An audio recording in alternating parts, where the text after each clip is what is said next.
To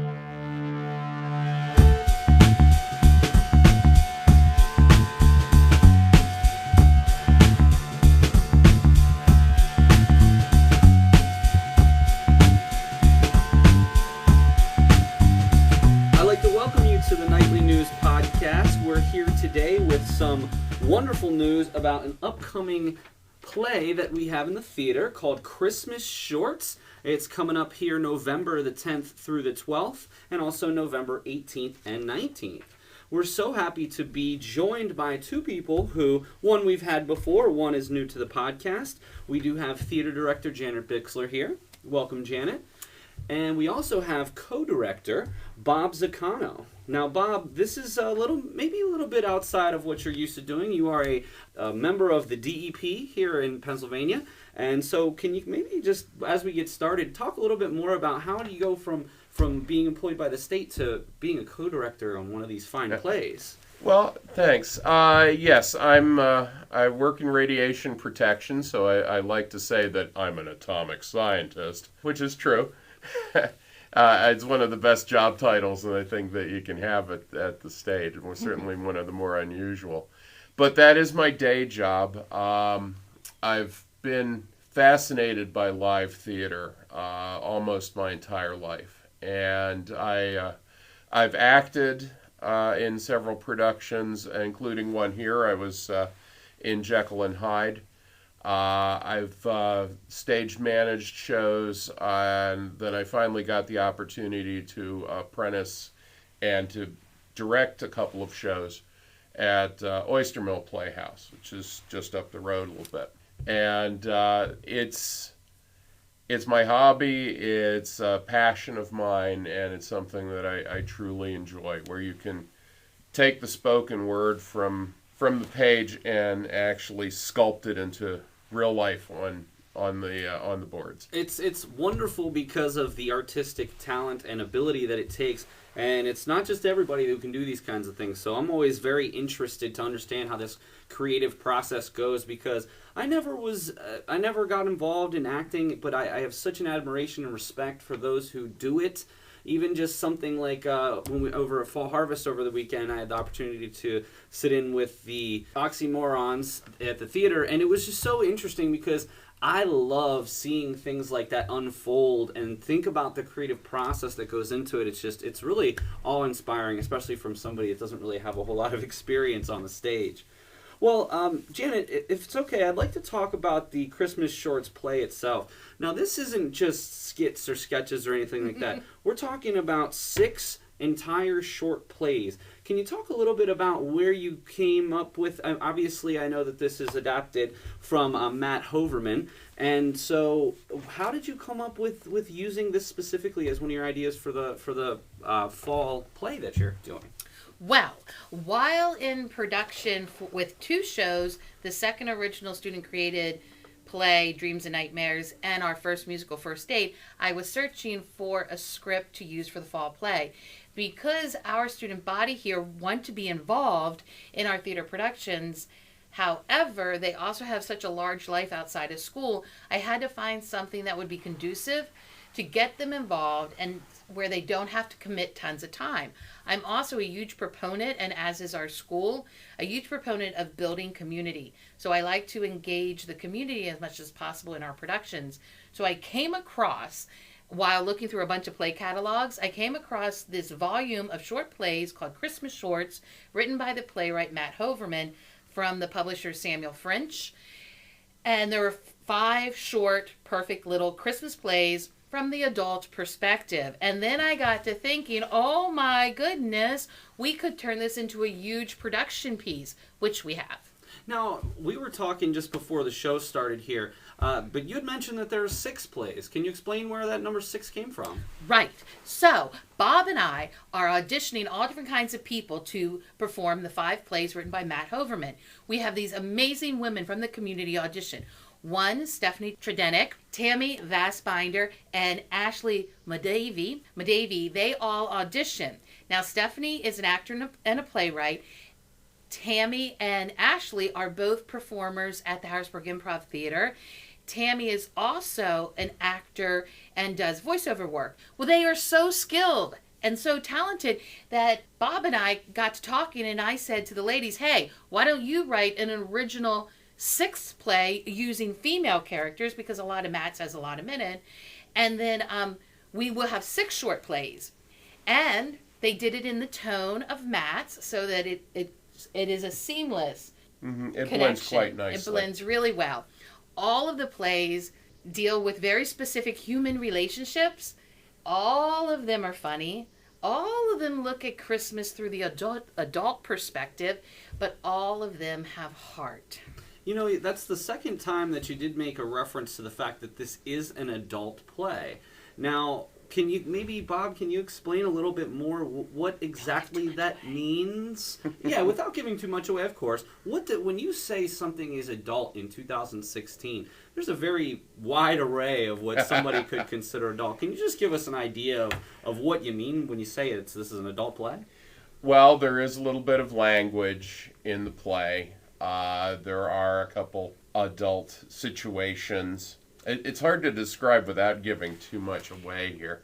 And the idea that for children, what is Christmas, what is Santa Claus, we don't want to ruin that concept. Yes, sure. Yes. And hearing the concepts in these plays, adults kind of understand Santa Claus, and that is taken in to perspective in these plays. Outside of maybe the thematic elements of not ruining Santa, if you will, in comparison to maybe something like First Date, is it more or less on that kind of scale? I would say it's pretty equal. Okay. It's pretty equal. It's definitely in the same ballpark. Yes. We might be a shade tamer than Yeah, I think we First are Date. a little tamer than First Date, but some of our topical matter might a little in your face. Now, when talking about Christmas shorts, one of the analogies that you brought up was that this is sort of in the theme and the tone of the Carol Burnett Show.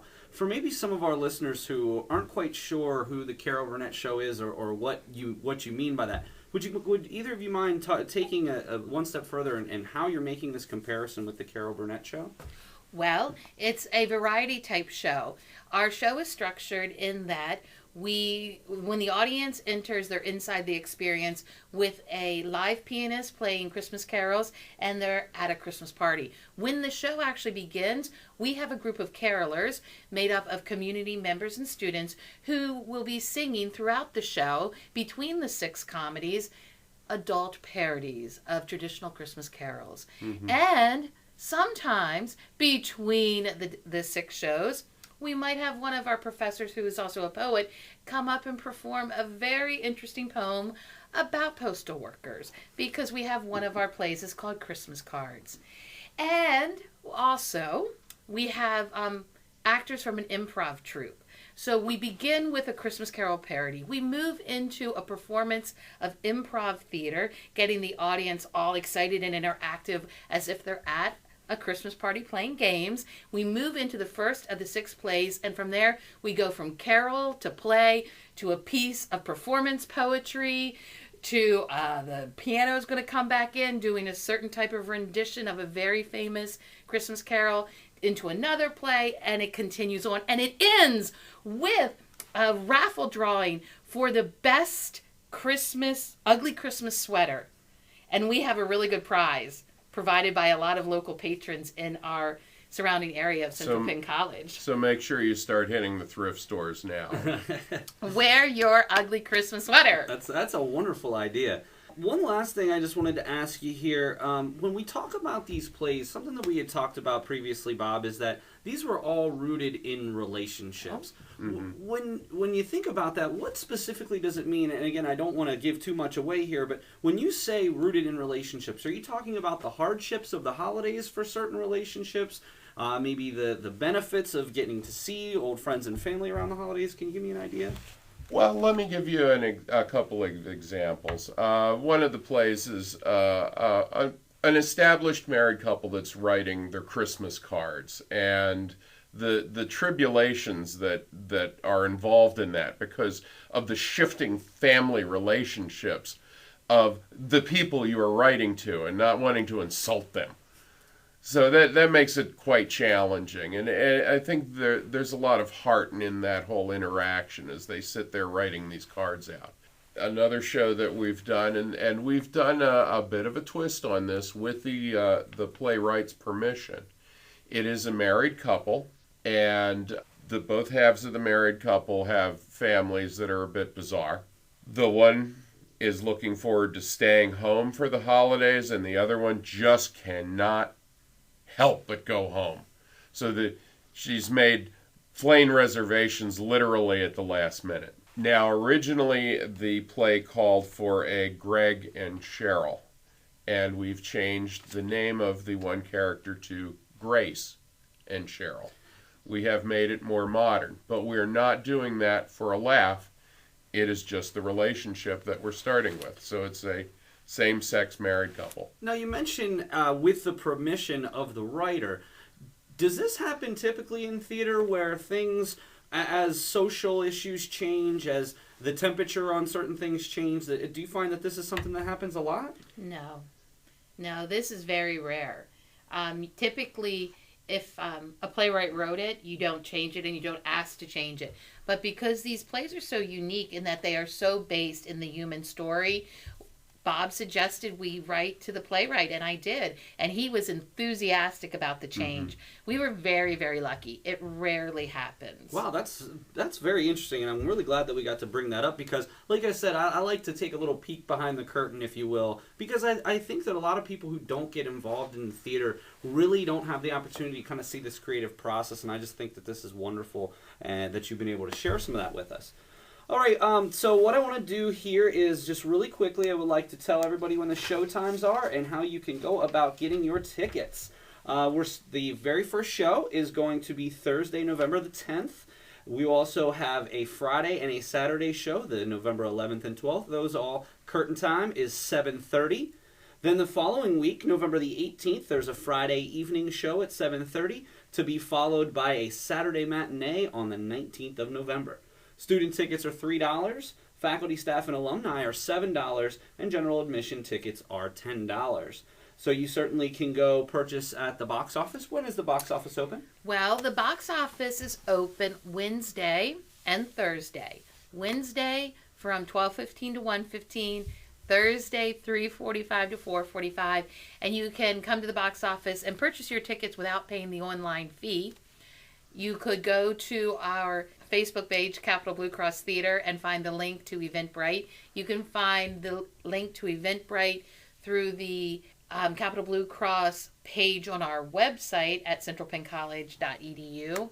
And also, you can purchase your tickets the hour before the show at the box office. So for more information, you can go to www.centralpenn.edu/Capital Blue Cross Theater. It'll give you all the information that you need.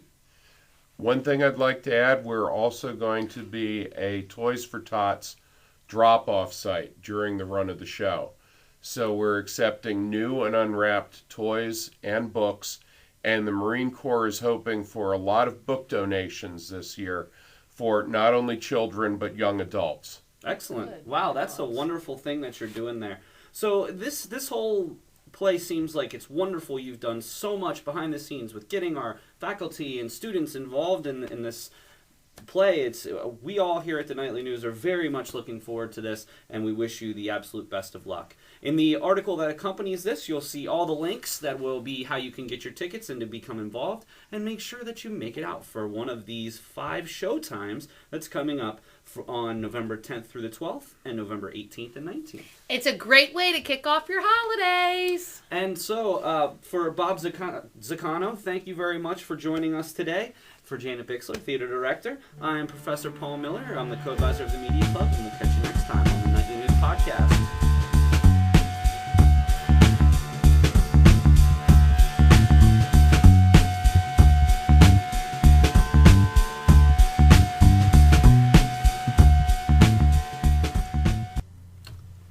Hi, this is Dr. Karen Scolforo for the Nightly News Podcast, and here's my leadership tip. Put people before tasks. Pay attention to body language and cues, and make sure you're listening.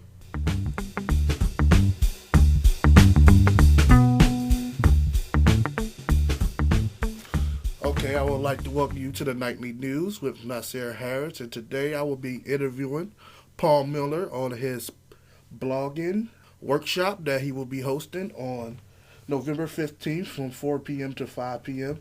at 8 Tech 202. How you doing today, Paul? You know, I'm very pleased to be here. And usually, like I said previously when we've done this before, I'm kind of on the other side. It's interesting to be the guest for once. Yes, it is, and I'm glad to have you as the guest today. Well, and I'm glad to have you as the host, my friend. No problem. So we're going to get right into this interview. Why do you think blogging is so important for college students?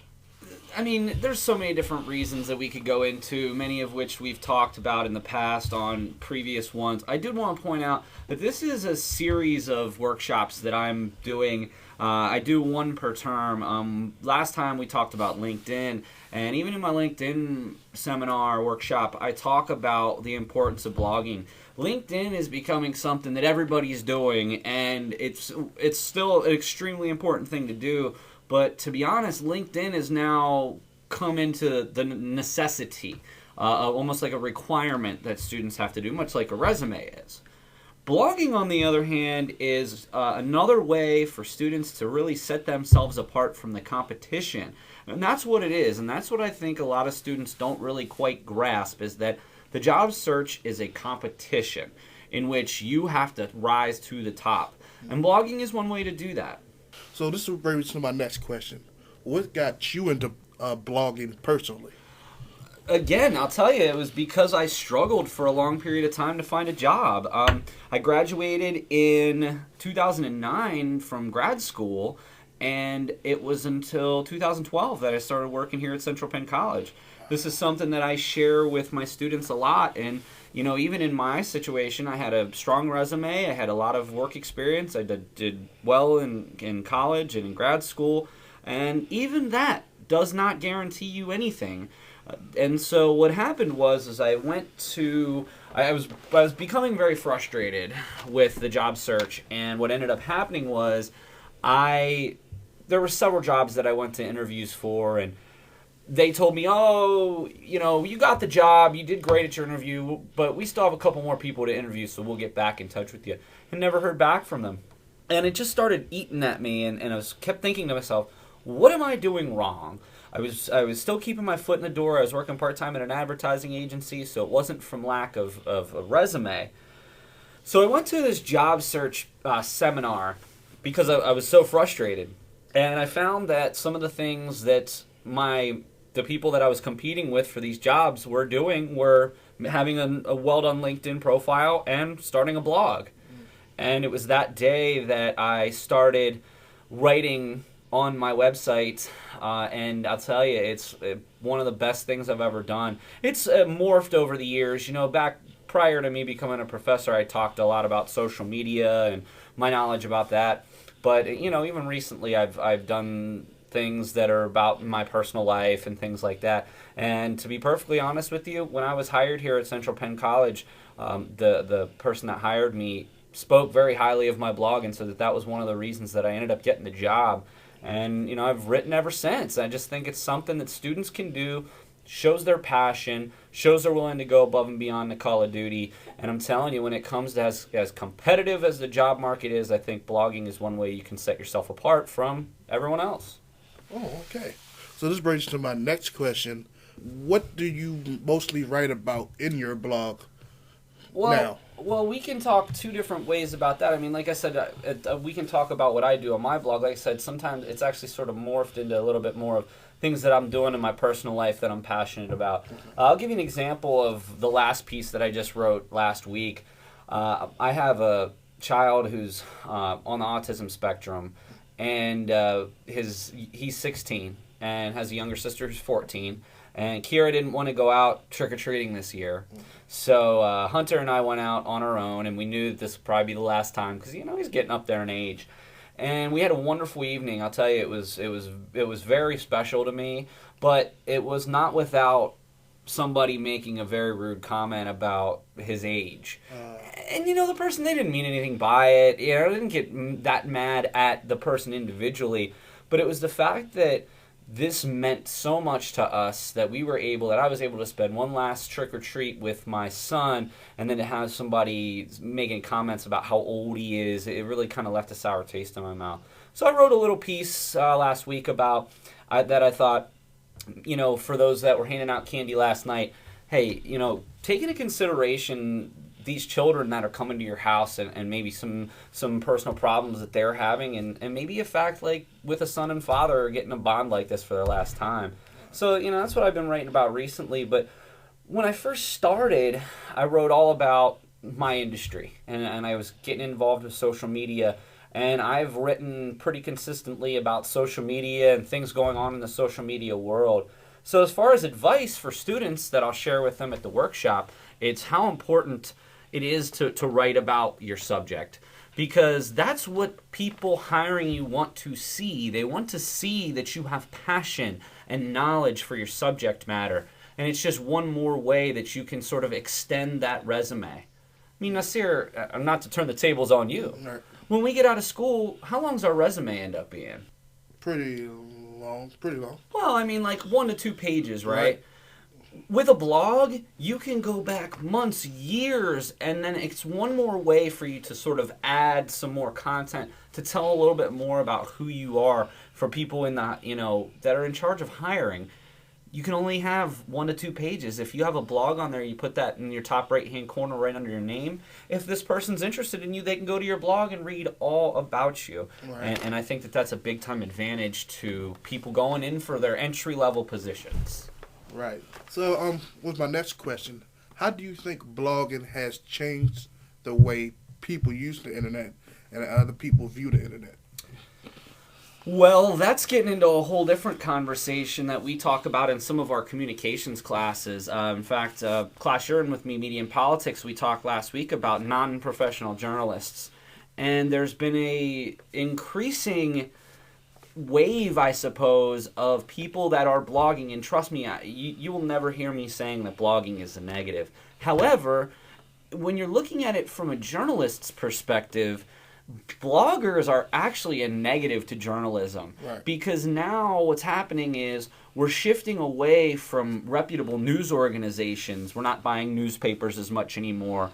And we're going to find information that is more persuasive in nature as opposed to informative. And from a journalistic perspective, I think that bloggers, while it's wonderful to do while you're in school, I think blogging has become more of a persuasive medium as opposed to an informative medium, which frankly is what good journalism's all about, is being informative and not being persuasive. Okay. So, what can some students do to start their blog? Like, what things do they need to start a blog? Passion. That's it. That's it. Honestly, one of the biggest pushbacks I get from students about blogging is they're just not confident enough in their writing ability. And, it's so funny because when I first started this, I never was overly confident in my writing ability. I knew that I could do what I needed to do to get by in my coursework, but I never really thought of myself as a writer. And one of the best results that's ever come about from me doing this blog is just simply getting that feedback from people. I mean, I genuinely had people that were touched by what I had written last week about my son. And, that's something that's important. You want to show that you're a human being. You want to show what, makes you tick and what gets you through the day. So really, if you just have passion about something, about anything, you can start a blog. To be perfectly honest with you, I don't necessarily recommend that you have to do it about your field. I think it's a bonus, but if you're passionate about anything, football, gardening, who knows what, and you write about that, there's no way writing a blog can be a negative unless you don't edit it and there's full of, poor grammar and things like that. But even on, I used to say call WordPress, even on WordPress, there's spelling and grammar check right on there. You can go back and make edits consistently. Right. And really what it is you have to have something that you're passionate about to write about so you can communicate that passion that you have with others. Right. That's a very good point you make. So you say you're a blogger yourself. Sure. Do you follow any other bloggers or any blogs that you read daily? I wouldn't, not necessarily daily, but there's definitely some people that I trust and respect in some of the different industries. Social media-wise, a gentleman by the name of Chris Desi, he writes a blog. It's again, it's not necessarily daily, but it's more weekly, even maybe bi-weekly on occasion. There's also other people that I look forward to reading. Rachel Strella is a local social media guru from Camp Hill. She's somebody who I've always followed, and I get a lot of awesome insight. But really what it is just about finding people in your field who you respect and admire, and just kind of, and it doesn't have to be a situation where you agree or disagree with everything they say, but really what it's helping you do is figure out where maybe there's some areas that you can continue to look into and build your own skill set. So yeah, there's plenty of excellent blogs out there, and that's another thing about this whole process, Nasir, is we have to, look into others, see what they're writing. Look up to people, admire them, emulate them. And that's what I mean when I say about how easy it is to start a blog. The best way is find a decent one that you like to read, and I'm telling you, it's motivational when you go to sit down to write, when you have something to go off of. Okay. Well, this is a question that's been on my mind about blogging. Some people do regular, typical blogging, which typing and posting your writing online. And some people do video blogging. Sure. Where they just record themselves, take a video, and talk about their experience. Which one you say is more effective if you look for a job? Oh, that's a wonderful question. That's actually a question I've never had before. To me, as far as looking for a job, I don't know that there's really any difference. Because, again, what employers want to see, especially at the entry-level position, which all of our students, I don't want to say all, most of our students are going to be looking for those types of jobs when they get out of here. Certainly our daytime students, that's the types of jobs that you're going to be looking for as entry-level. That's what they want to see. They want to see effort. They want to see passion. And so you can communicate those things either way, whether it's through writing or through video. So that is a very interesting concept that you definitely, I do see people that do video blogs. I'm not sure that they're taken as seriously industry-wide as written blogs, but again, if you do it professionally, you have a professional backdrop, you're dressed professionally, again, that's another way that what this is all about is getting employers to notice you, sticking out. Not being somebody who just went to class and home and that's it. Showing that you have other passions, other desires outside of just going to class. And of course, going to class is important. I never want to downplay the importance of being in class every day. But to do some of these types of things, to write or to even do a video blog, to your point, I think is really all you need to do. And frankly, where it really comes into play is just frequency. It's not necessarily how you do it. It's making sure that when you go into this, you say, I want to do it once a month. Let's just say once a month's your goal. So you do it once a month. And then it's all about frequency with your readers, okay? So we got to make sure, no matter if you do a written or a video, that you're doing it at about the same frequency so you can build your audience. So just make sure you're updated every week and having current stuff up there. It doesn't even have to be every week. In fact, when I started doing it weekly, and as I began working at Central Penn and having more things that I was juggling my time, I did go to monthly, and so it doesn't necessarily have to be daily or even weekly or even bi-weekly. I mean, if you want to write one once a month and you want to put a lot of time into it, I think that that's acceptable. It's just the fact that you do it and you do it over an extended period of time that really matters. On the flip side, you do one or two and then you give up, which I see a lot of times happening. That's almost worse than not doing one at all. It's almost like when we talk LinkedIn, having a halfway done profile is worse than not having a profile at all. So if you want to do this, you got to commit to doing it and make sure you do it over an extended period of time. Don't just try to do it, you're a month away from graduating and you start writing a couple blogs. I don't know how beneficial that'll be to you. But honestly, in this case, I really think that that's really the most important thing is the frequency and sticking to that frequency, whatever that may be. Okay, so if you start a blog, stick to it. So, without a doubt. And I'll tell you, one of the major things that we're going to talk about here is the fact that sometimes when we write, we don't necessarily see an immediate impact.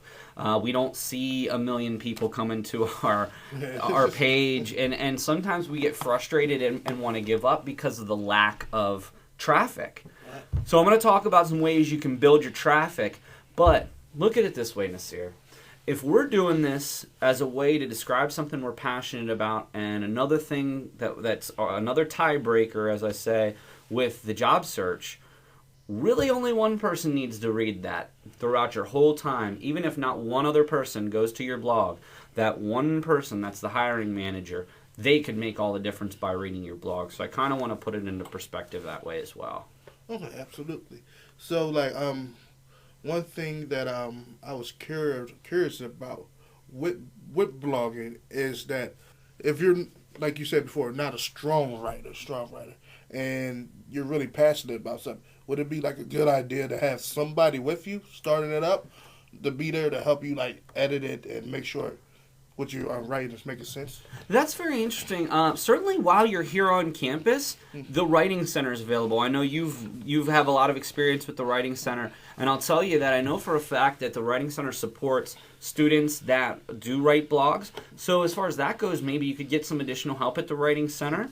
Back to your original question, is it worthwhile to have somebody with you? Well, absolutely. I mean, if you have a professor or, even a friend in your class that you respect and admire as a strong writer, there's no reason why having someone else take a look at what you're writing, there's no way that it wouldn't benefit you. I mean, even when you just think about some of your English classes and the writing process, one of the things I always told students is, give it to somebody else. Let them look over it. Let them give you some feedback. And you know what? 99 times out of 100, it's going to be a lot more positive than you expect. Right. I think that's one of the most important aspects of writing a blog is, making sure that that it could be a collaborative process, right. And maybe even put it out there to a couple of people. So, like, what I'll do a lot of times is I'll post it. Of course, I'll have read it several times. But then what I'll do is I'll reach out to people that I respect, maybe on LinkedIn. I might send them a message saying something like, hey, I just put up a new blog piece. I was wondering if you could check it out and give me some feedback. Sometimes it's, oh, hey, you might want to reword this. Or sometimes it's, wow, what a great piece. Right. And that's one of the things that's really been awesome is the people that are loyal readers of my blog have really given me some great feedback about my writing ability, but also have given me some constructive feedback that's really helped me become better at doing this. So I really think that if you do have one or two people that you look up to for writing ability, that might be somebody, especially at first, that you contact about maybe checking it out before you distribute it and tell all your friends about it. Oh, okay. Well, I would like to thank you, Paul, for coming here and talk to me about your workshop. And that workshop is Blogging 101, the importance of blogging while in college. And it will be on November 15th from 4 p.m. to 5 p.m., location ATEC 202. I just want to say thank you very much, Nasir, for having me today, and this is something that I am very passionate about, and I would like to share that with some of the students here on campus, so I look forward to you guys stopping by and learning more about blogging. Okay, thank you.